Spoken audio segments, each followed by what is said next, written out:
졸본부여에서 고구려로 이어지는 과정을 알아보겠습니다.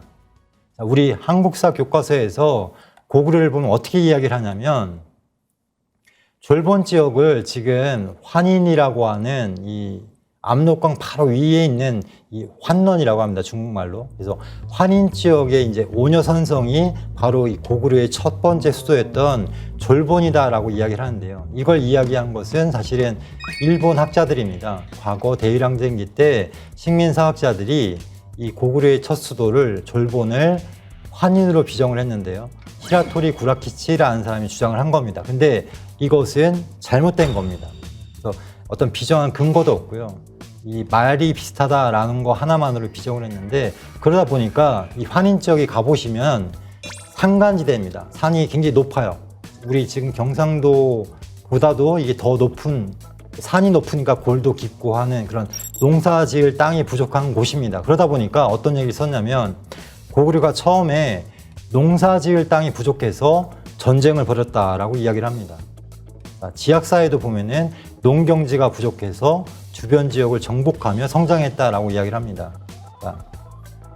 고구려 박사인데요. 기경량이라고 하는 교수가 TV에 나와서 어떤 얘기를 했냐면 이 광개토 대항비를 이렇게 설명을 하면서 뭐라고 했냐면 고구려인들이 정직한 사람들이 아니다. 광개토 대항비에는 어떤 얘기가 나오냐면 백제와 신라는 원래 우리의 송민이었다라고 하는 기록이 나오는 서술이 나오는데 그거를 뭐라고 하냐면 백제와 신라가 언제부터 송민이었냐? 고구려 사람들이 자신들의 업적을 과장하기 위해서 쉽게 얘기하면 뻥을 친 거다라고 이야기를 합니다. 그런데 윤내영 교수님은 뭐라고 하냐면 고구려가 초기에 정복 전쟁을 한 것은 실제로는 영토학장은 고조선의 옛 영토를 수복하려고 하는 다물 정신의 바탕을 둔 것이지 단순한 정복 전쟁이 아니다라고 이야기를 하고요.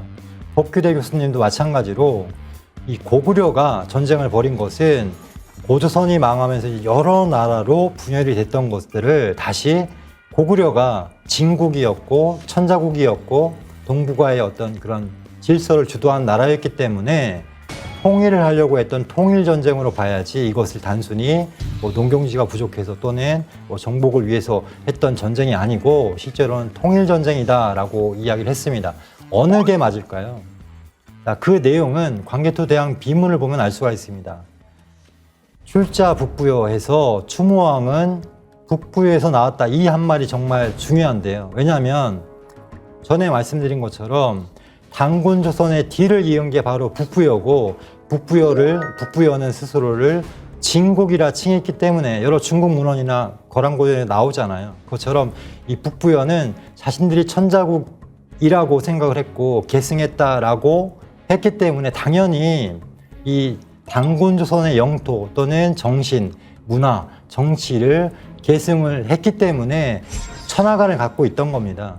천자라는 건 뭐냐면 쉽게 얘기하면 하늘에 있는 상계님의 명을, 천명을 받은 그런 천자가 세상을 다스린다라고 하는 천하 질서를 갖고 있는 것이고 동방의 천자는 바로 북부여이기 때문에 이 북부여를 계승한 고구려는 똑같은 천하 질서를 갖고 있었습니다. 그래서 뭐라고 했냐면 백잔신라 구시송민이라고 해서 백제와 신라는 옛부터 우리의 송민이었다. 그리고 동부여도 구시 추모왕 송민이라고 했습니다. 동부여는 북부에서 나온 거잖아요. 그리고 북부여의 정통성을 고구려가 계승했기 때문에 동부여도 추모왕의 송민이다라고 이야기를 한 겁니다. 자, 이때 추모왕은 뭡니까? 북부여를 계승한 졸본부여의 통치자, 단군이었기 때문에 이 동부여도 북부여, 졸본부여의 송민이었다라고 하는 것을 지금 이야기를 하고 있는 것입니다. 그래서 이 주몽이 처음으로 복속시킨 땅이 이제 송량이 다스리고 있던 나라였는데 그 땅을 뭐라고 하냐면 국호를 바꿉니다. 다물도다라고 했습니다.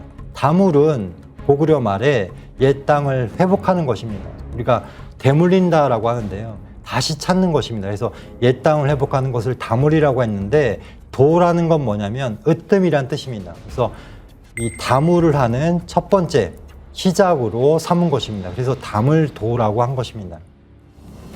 남산군이 평양에 있느냐, 하북성에 있느냐에 따라 국가인식이 결과가 네.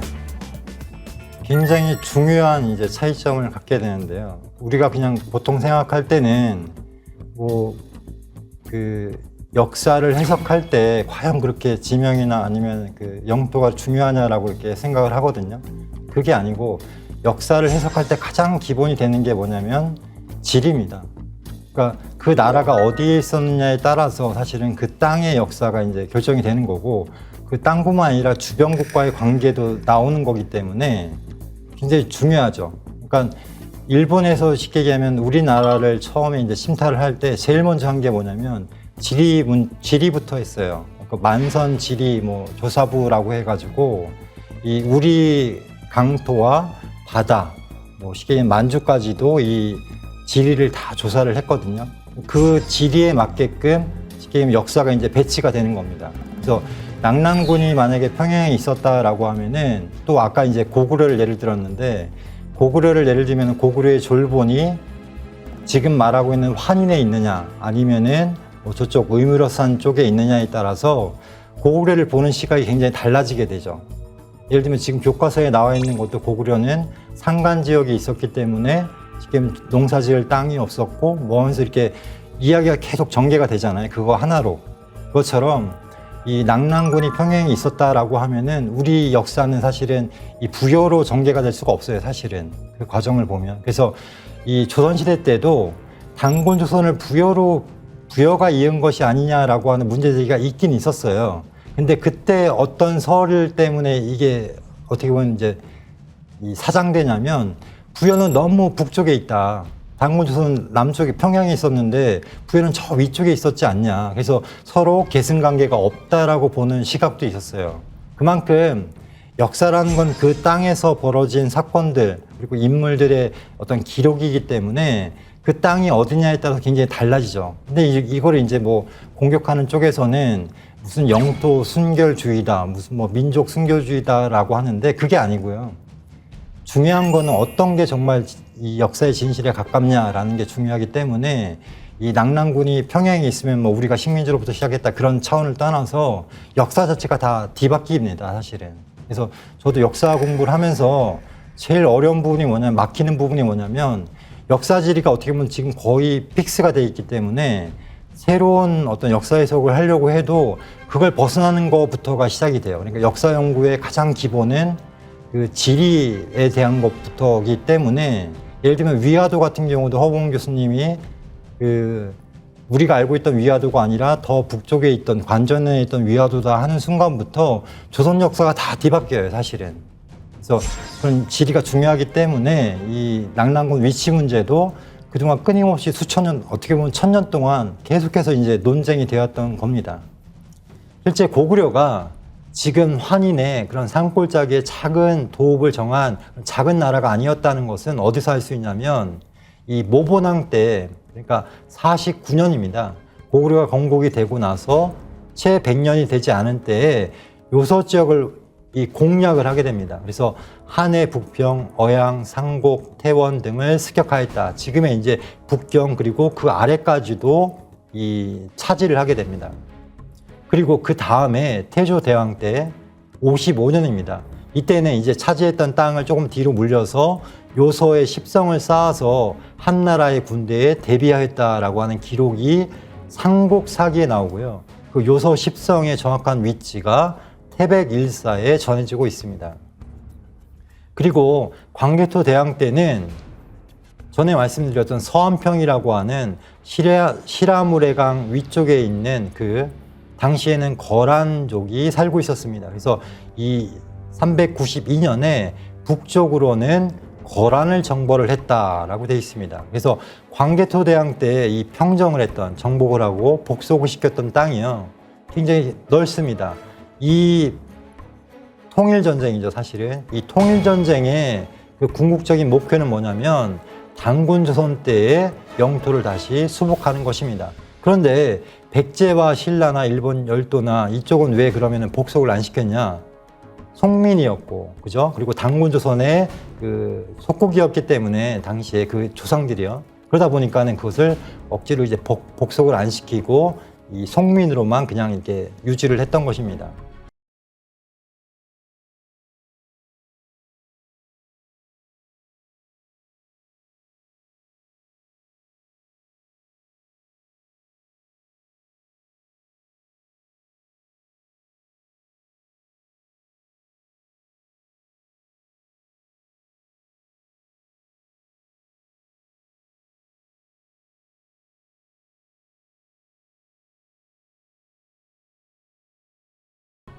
다음으로 이제 부여로부터 갈라져 나온 여러 가지 나라를 보겠습니다. 첫 번째는 백제인데요.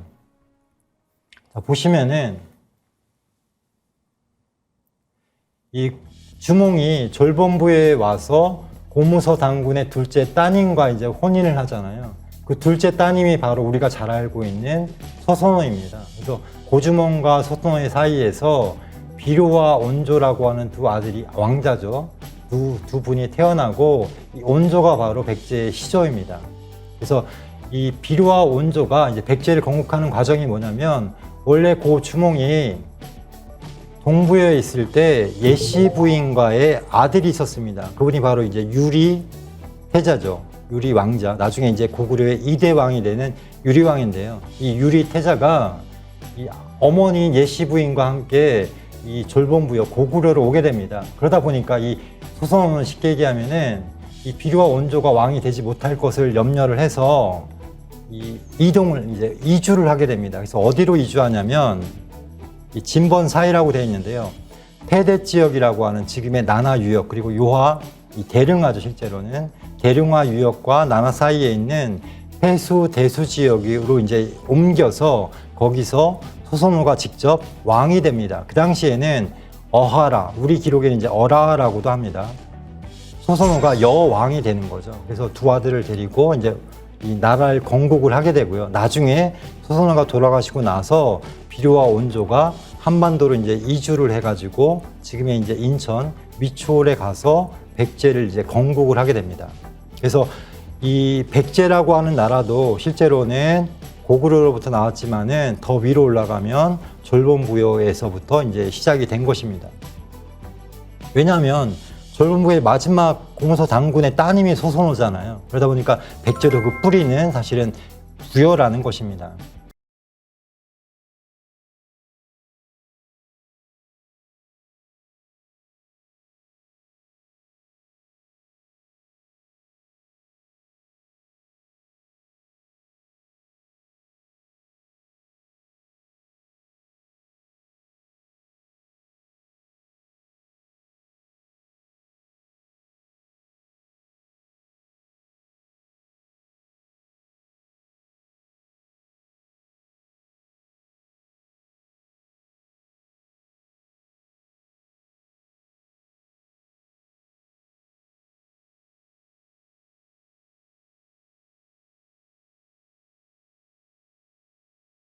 북부여기를 보면요. 옛적에 부여왕실의 딸 파소라고 되어 있는데요.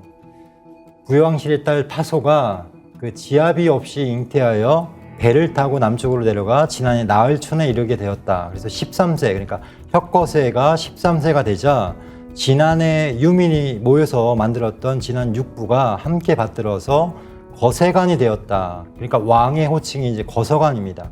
그래서 거세관이 되었다. 그래서 서라벌에 도읍을 세워서 나라 이름을 진안이라 하였고 사로라고도 하였다. 이것이 바로 이제 신라를 뜻하는 것입니다. 그런데 이 내용이 이 삼국유사에 보면은 이 삼국사기의 내용을 그대로 인용을 한 겁니다. 사실은. 그래서 이 파소가 그 중국 황실의 딸이었다. 그리고 이름은 사수였다라고 해서 이제 잘못된 내용이 있습니다. 이 내용은 뭐 때문에 그러냐면 김부식은 이 그 신라의 그 박겨세의 모친이었던 선도산 성모를 그 정체를 잘 몰랐습니다. 그러다가 이 남송을 이제 가게 됐는데 그 남송에 있는 관리가 이 어떤 사당을 데리고 가가지고 얘기를 하는 게 뭐냐면 여기 모셔 있는 여신이 그 당신의 시조인데 당신 나라의 시조인데 모르느냐라고 이야기를 합니다. 근데 김부식은 당시 잘 모르고 있었기 때문에 우리의 선도 성모가 왜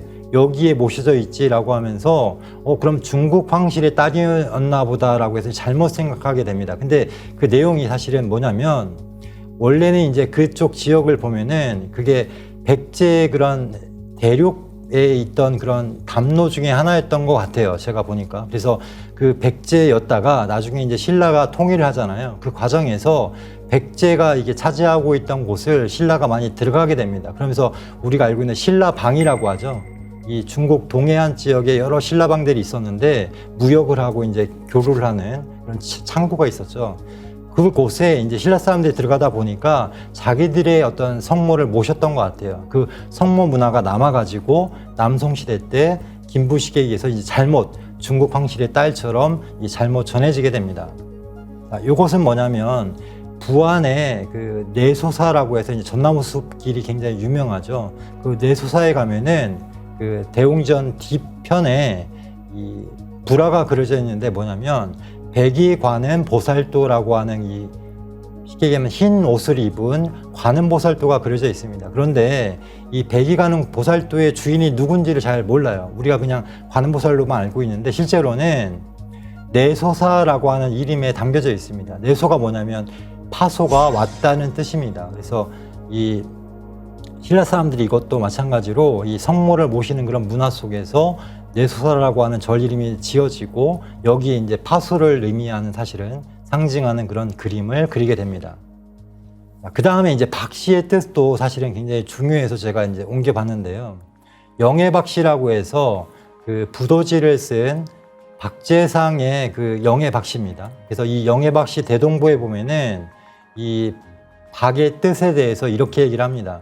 박은 배달, 밝은 땅이니 밝은 땅은 명지는 제천단의 밝음을 의미하는 말이다 라고 해서 우리가 보통 환단고기 할 때 화는 하늘의 강명이고 단은 박달, 밝은 땅을 뜻한다라고 했는데요. 그럼 하늘의 광명이 비치는 땅이 사실은 밝은 땅인데 그게 무슨 뜻이냐라고 했을 때 이 제천단의 밝음이다. 쉽게 얘기하면 제천문화, 그러니까 상계님을 모시는 그런 신교 제천문화의 소도 경전 그 터를 그리고 당군이 위치한 그 터를 밝은 땅이라고 했다는 겁니다. 그래서 박씨라고 하는 그 이름을 지은 이유도 박이 원래는 발 해서 이제 밝은 그걸 뜻하죠. 광명을 뜻하잖아요. 그래서 이 박씨의 유래도 사실은 신라 유래처럼 어떤 밝은 땅을 뜻하는 그런 의미에서 왔다라는 것을 이제 잠깐 얘기를 하겠습니다.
가야의 동복 잘 보시면은 가야의 동복과 대성동 29호본에서 나온 이 동복입니다. 그리고 실제로 이 고분은 4세기 중엽에 조용히 된 걸로 이렇게 보여집니다.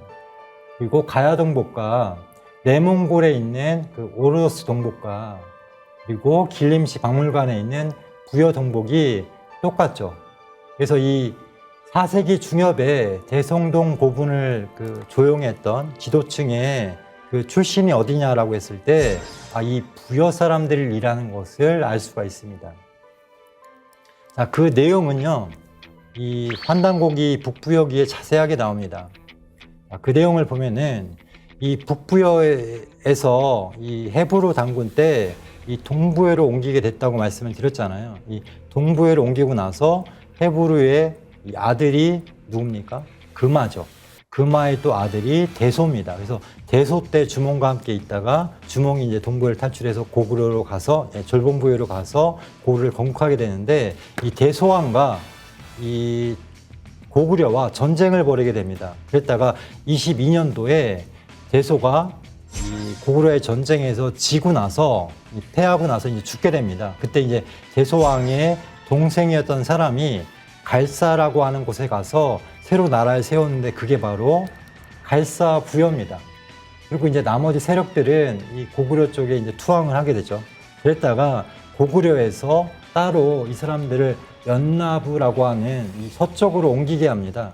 그래서 이 서부여는 지금의 이제 북경 위에 있는 정주를 이 서부여 지역이라고 이제 합니다. 그리고 서부여가 이제 점점 커져가지고 나중에는 고구려와 한나라와의 그 중간에 있잖아요. 그러다 보니까는 고구려와 한나라 사이에서 이제 균형 외교를 합니다. 어떨 때는 한나라와 적대적으로 하고 어떨 때는 한나라와 굉장히 연합을 해가지고 고구려를 견제하고 이런 쪽으로 해서 서부여가 점점 커지게 됩니다. 그러다 보니까는 이 라마동 유적이라고 있어요.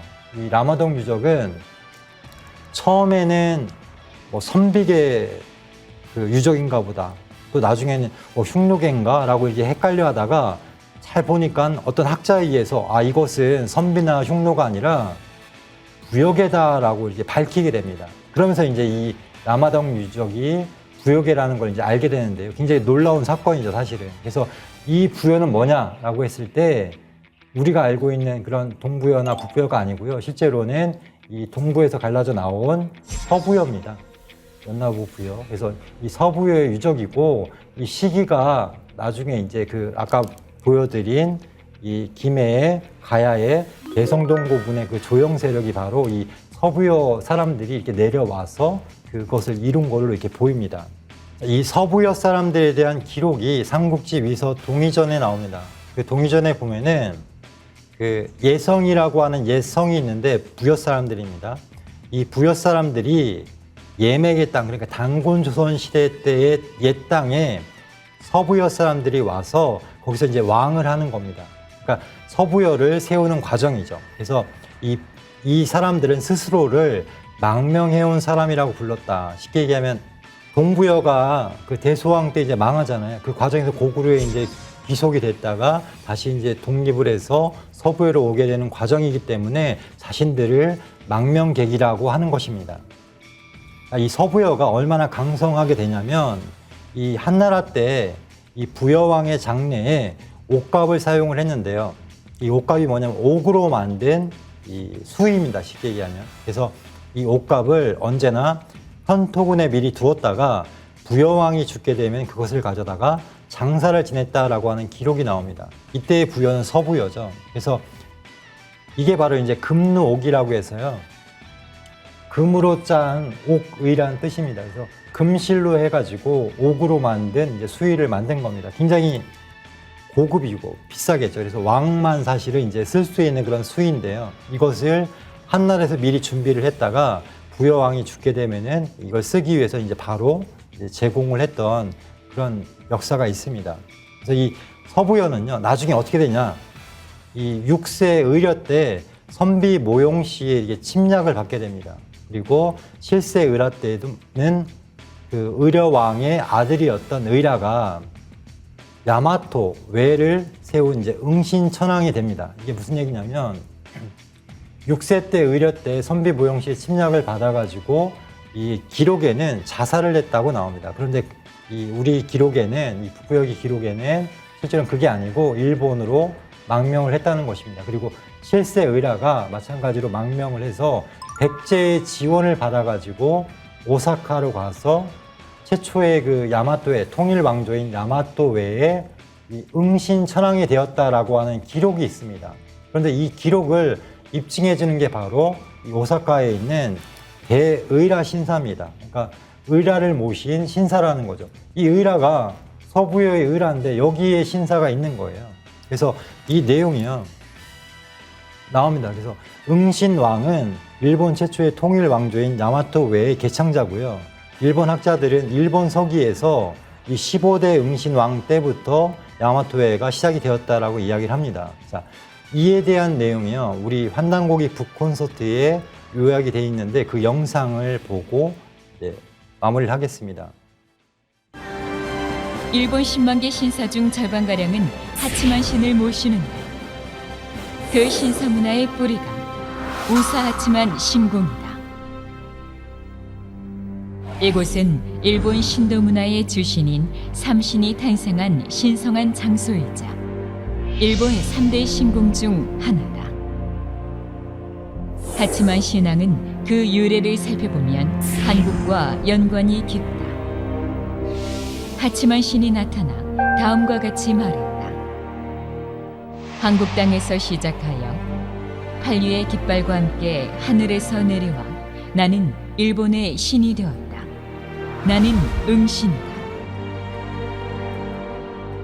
놀랍게도 하치만 신은 자신이 응신왕이며 한국 땅에서 건너와 일본의 신이 되었다고 밝히고 있다.